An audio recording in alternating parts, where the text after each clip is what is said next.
Today, nag-crave ako sa sandwich. So, ito, may bagong biling buns. Mainit pa yan, no? May usok-usok pa. So, kalagawa pa lang daw sa bakery. Tagas ng pipino and mayonnaise, ketchup, at saka pipino. Wow, ang init pa ng tinapay. Grabe. Natin ng egg. Ayan, fried egg lang ang ginawa ko. Scrambled egg.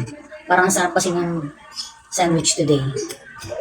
Meron tayong pipino at ng mayo. Ketchup.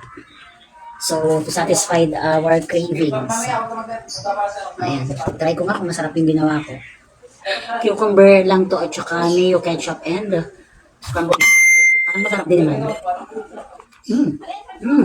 Right? Siyempre, magtitimpla tayo ng paborito nating kape para makomplete. Ang pipino. Init ng tinapay o bagong gawa. Bebe, pahingi akong plate, igagawa ko kayo. Do you want this? You don't like this? Ay, wala akong cheese, I forgot. Yes, yeah. Forgot ko yung cheese. Parang sa akin naman.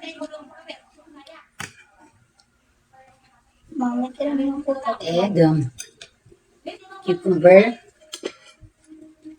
Going to put some mayo and ketchup.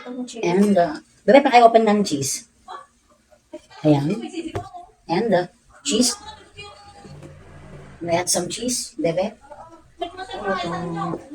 So, yung nabili namin cheese ay nakasealed pang masyado pala. So, dahil malaking cheese, hatiin natin. Sobrang laki niya. Kasi maliit lang yung tinapay eh. Sabi ko kasi tasty ang bilhin. So, wala daw tasting available. Ito nga ang available, buns. So, okay naman kasi bagong luto talaga yung buns. Sobrang init pa. Yan. Going to add some cheese. Oh my God. Wow, parang ang sarap na be. How about mine? Kalimutan ko lagyan ng cheese na sa akin. So, let me taste this. With the cheese. Oh, may dami namang ano. Oh my God. Messy na. Sorry for that. Let's try it.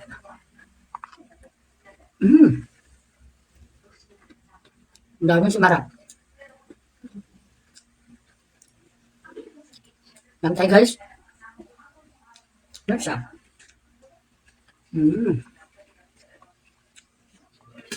Sarap siya guys. Pwede nyo rin itong gawin sa inyo guys. Mula pipino sa akin.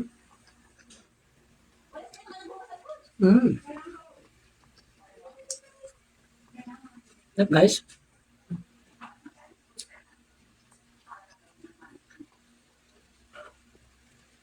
Bigyan nyo merienda, pwede. Ang sarap niya guys.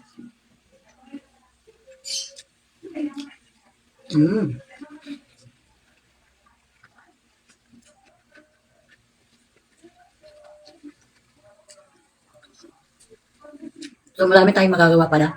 So, bili ako sa pepino, then 3 itlog, scrambled egg, cheese at saka mayonnaise and ketchup and cheese. Sold na po.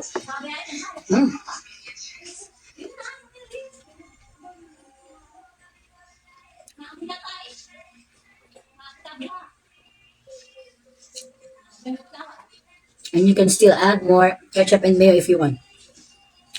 Sarap.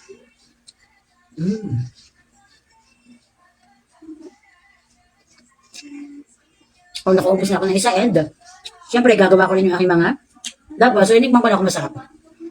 Gagawa ko rin sila. That's all for today guys and happy eating. Have a good day. Thank you.